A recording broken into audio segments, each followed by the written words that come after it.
দেখুন, যে পরিস্থিতি বাংলাদেশে চলছে,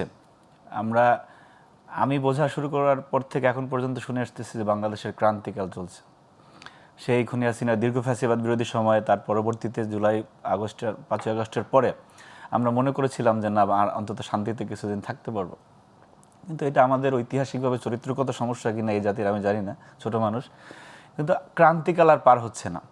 কিন্তু একটি অবারিত সুযোগ ছিল 5ই আগস্টের পরে এই ক্রান্তিকালকে অতিক্রম করার।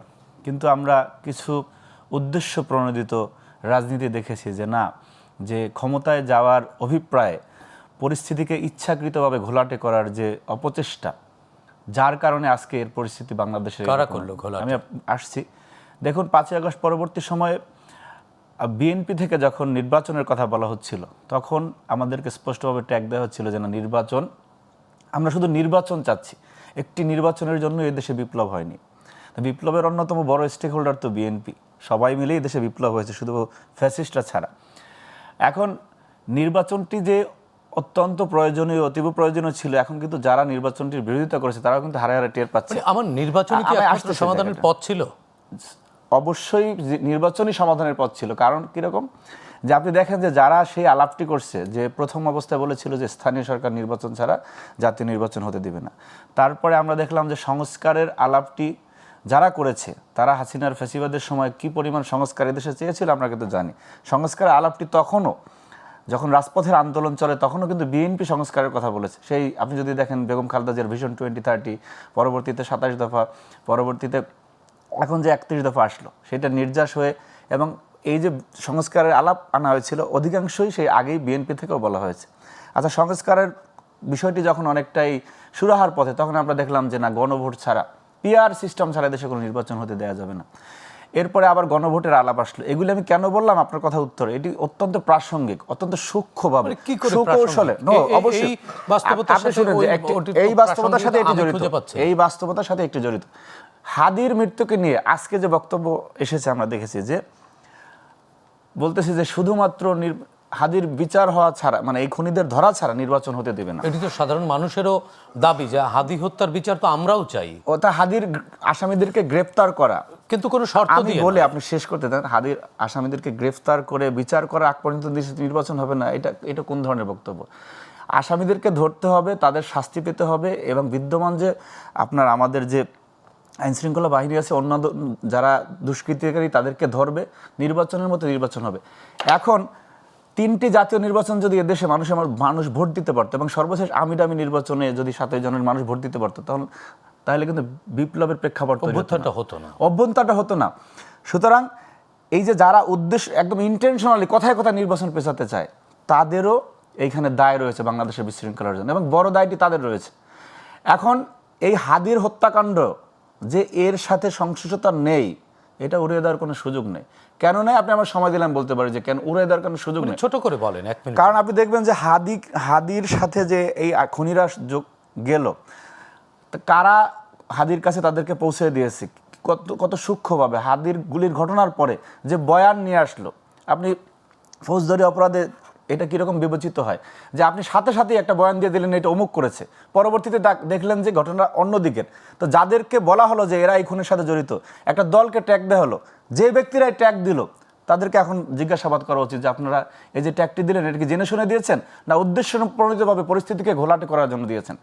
এর পরবর্তীতে তাদের আচরণে মনে হয় যে তারা হাদির লাশের জন্য অপেক্ষা করছে। সেটি তো আমাদের এই সাবকন্টিনেন্টে কোনো ঘটনা ঘটবার সাথে সাথে আমরা কিন্তু অভিযোগের আঙ্গুল তুলে থাকি। এটি স্বাভাবিক ঘটনাও তো হতে পারে না, এটা কোনোভাবে স্বাভাবিক ঘটনা, এটা একটা অস্বাভাবিক ঘটনা। আপনি তার পরবর্তীতে যেটা করেছে, প্রথম আলোর হামলা করা, ডেইলি স্টারে হামলা করা, এবং একটি বিশেষ দলের নেতৃত্বস্থানীয় লোকজন উস্কে দিয়ে সরাসরি বক্তব্য দিয়ে যে শাহবাগী, ছায়ানট, উদিচি এগুলি ভেঙে ফেলতে হবে, আপনি কেন এগুলি স্বাভাবিক বলতেছেন?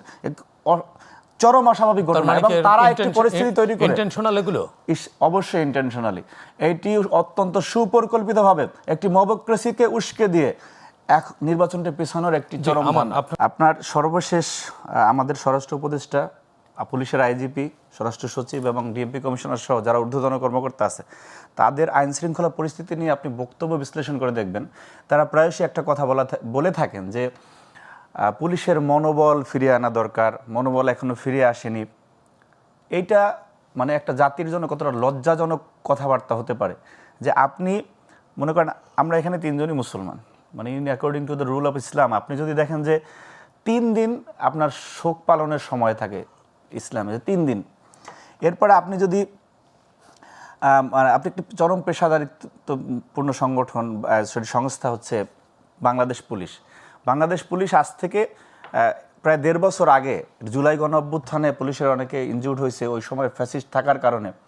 সেইটাকে এখনও আপনি মনে নিয়ে বা আপনি ধারণ করে বলতেছেন যে মনোবল ফিরিয়ে আনতে পারতেছেন না, এই বক্তব্যটি কোনো রকম গ্রহণযোগ্য হতে পারে না। আপনি পাবলিকের টাকায় আপনি রেশন নিচ্ছেন, বেতন নিচ্ছেন, আপনি ঠিকই সব প্রোটোকল নিচ্ছেন, আপনার মনোবল ফিরে আসতেছেন, তো কত বছর লাগবে আপনার মনোবল ফিরতে? এইটা কোনো পেশাদারি সংস্থার বক্তব্য হতে পারে না। এই বক্তব্য মানিকও সেই কথাই বলছে। হ্যাঁ, এই যে মনোবল ফিরে আসতেছেন, আচ্ছা ঠিক আছে, মনোবল এখন এই যে, কিন্তু আমি এখানে একটু প্রশ্ন রাখতে চাই, মনোবল ফিরে আসছে না বা মনোবল ফেরানোর জন্য চেষ্টা চলছে, কিন্তু একটি ঐতিহাসিক নির্বাচনেরও তো প্রস্তুতি চলছে। ভাঙা মনোবল নিয়ে ওই ইতিহাস রচনা করা কতটুকু সফল হবে? ওসমান হাদির বিচারের ঘটনার বিচারের জন্য আমরা ছাত্রদলের শীর্ষ 5 জন স্বরাষ্ট্র উপদেষ্টা মহোদয়ের বাসায় গিয়েছিলাম। উনি ওই দিন শুক্রবার ছিল, উনি বাসায় যেতে বলেছেন। তো ওনার সাথে আমাদের আলাপনে যেটা আমরা দেখেছি যে না, আমি ব্যক্তিগতভাবে খুবই হতাশ যে আমি ওনাকে প্রশ্ন করেছিলাম যে সামনে একটি জাতীয় নির্বাচন, এই ধরনের যদি আইন শৃঙ্খলার পরিস্থিতি থাকে তো এইটা আপনি কেমনে নির্বাচন উঠাবেন? তো যাই হোক, ওনারা অনেক মানে আবেগের কথাবার্তা বলে থাকেন। আবেগ দিয়ে আপনার চেইন অফ কমান্ড এবং রাষ্ট্র এভাবে চলে না। আমি খুবই শঙ্কিত এই জায়গাটিতে। আমি একটু ইনপুট দিয়ে রাখি, আবেগের কারণেই কিন্তু মবগুলো কিন্তু জাস্টিফাই হয়ে যাচ্ছে শুধুমাত্র আবেগের জায়গায়। এক্স্যাক্টলি। এখন আপনি এই নির্বাচনটি যে হতে দিতে চাচ্ছে না একটি পক্ষ, এবং সেই পক্ষ যে সক্রিয় রয়েছে, এই যে আজকেও গুলির ঘটনা ঘটলো বাংলাদেশের 2 জায়গায়। আমরা যখন মানে মিছিল মিটিং করতাম এবং দেখা গেছে বিএনপির হরতাল অবরোধ ছিল, সেই হরতাল অবরোধে আমরা হোয়াটসঅ্যাপে যদি কোথাও একটা মেসেজ দিতাম, আমাদেরকে মাটির নিচ থেকে খুঁজে বের করতো। তো সেই পুলিশ তো বাংলাদেশে এখন এক্সিস্ট করে। আজকে একদম ওসি থেকে আপনার আইজিপি পর্যন্ত, এরা তো হাসিনা আমলে চাকরি করা, সেইটা জাতীয়তাবাদী চেতনার হোক, বাংলাদেশপন্থী হোক, অথবা আংশিক ফ্যাসিস্ট হোক, যেভাবে হোক না কেন, এরা তো ওই সময় চাকরি করা। তো তারা তো সেই রুলসগুলি জানেন যে কিভাবে কি করতো, তারা সেই স্টেকের মধ্যে ছিল। সুতরাং আজকে যে তারা একদম দিব্যি ভুলে গেছে কীরকম আসামি ধরতে হয়, কী ধরনের অভিযান পরিচালনা করতে হয়। গত বছর আমরা দেখেছি যে গাজীপুরে যখন হামলাটি হলো জুলাই যোদ্ধাদের উপরে, আকম মোজাব্বেল তার সন্ত্রাসী বাহিনীদের মাধ্যমে হলো, একটি সেনাবাহিনীর মাধ্যমে একটি অপারেশন ডেভিল হান্ট শুরু হয়েছিল। আমরা একদম ভুলে গিয়েছি যে বাংলাদেশে এখনও সেনাবাহিনী ম্যাজিস্ট্রেসি পাওয়ার নিয়ে রয়েছে, কোথায় তাদের কার্যক্রম। এখন যদি সবাই এরকমের মানে গাছারা ভাব দিয়ে থাকে, নির্বাচন তো হবে না।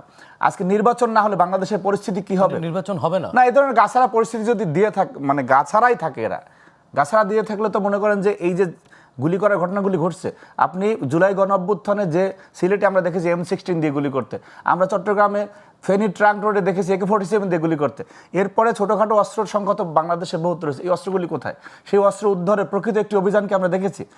এবং বাংলাদেশের ইতিহাস যা বলে, তফসিল ঘোষণার পরেই, প্রতি ইলেকশনের তফসিল ঘোষণার পরে একটি স্বাভাবিকভাবে একটি অভিযান হয় সন্ত্রাসীদের ধরার জন্য, অস্ত্র উদ্ধারের জন্য। সেই অভিযানটিও কোথায়? মানে ওনারা কার জন্য অভিযান তো চলছে?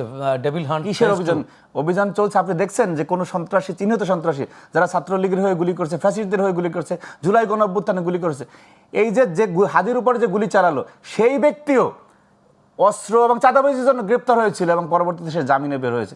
এইটা একটা রাষ্ট্রের কত বড় দেউলিয়াত্ব হতে পারে। সে যদি বের হতে না পারতো, হাদির উপরে ওই সন্ত্রাসী গুলি করতে পারতো না।